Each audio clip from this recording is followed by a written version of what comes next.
Here's an application of using the normal probability model in an inverse way. So let's take a read here. The body temperatures of adults are normally distributed with a mean of 98.6 degrees Fahrenheit and a standard deviation of zero point 0.7 degrees Fahrenheit. What temperature represents the 90th percentile? So a lot of the same context clues are here. We're told it's normally distributed. We're given a mean and a standard deviation. And instead of us giving us an additional temperature, looking for a probability, it reads a little backwards. It wants to know what temperature would represent the 90th percentile. So the temperature we don't know, but we do know something about how much of the curve we want to have shaded, and that shaded region represents our probability, in this case, the 90th percentile. So here's a sketch of what we have. We've got the mean there under the middle, just noted the standard deviation to the right of the curve. And this temperature, we don't know.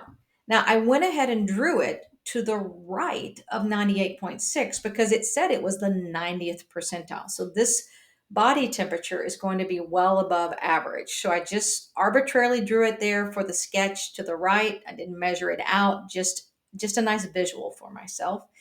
And keep in mind, we want 90% of the curve to be shaded to the left, or 0.90 of the curve to be shaded.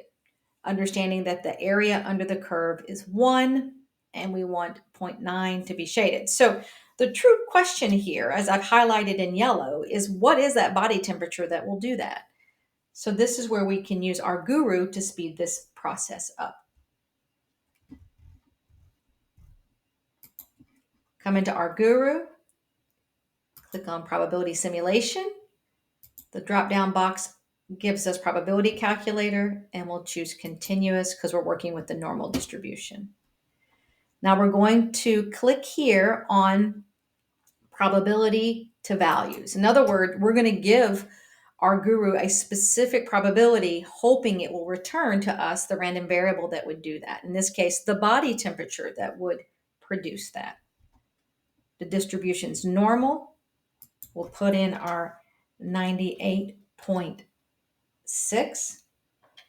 Our standard deviation is 0.73. This was all given in the problem. And we have choices here. Once we chose the probability to values, we have lower tail, upper tail, between, and outside.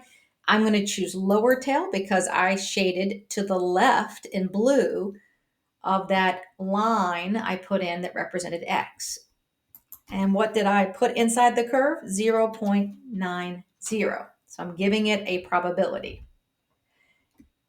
Click on graph and preview. So as we can see here, that value here inside the notation here is 0.9954.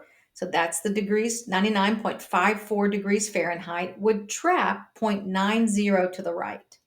Pardon me, to the left. And as you can see here, the graph reinforces that. It looks a lot like ours, except they've shaded in yellow. And that's the mystery value. Now we know what X is. X is 99.54 degrees Fahrenheit. Now, if you don't like looking at the graph, you can turn that part off. I do enjoy seeing the graph. It makes me feel very confident I've done this problem correctly. And if you unclick graph and just press preview, you'll get the answer right here in the gray box, if that's helpful for you. You don't like trying to pull the answer out of a graph and figure out which part represents what. There it is, 99.536, which is the answer. I think they called it 99.54 in the graph earlier. So you have choices when using this, with a graph, without. If you use without graph, your answer is always going to appear in this gray bar once you hit preview.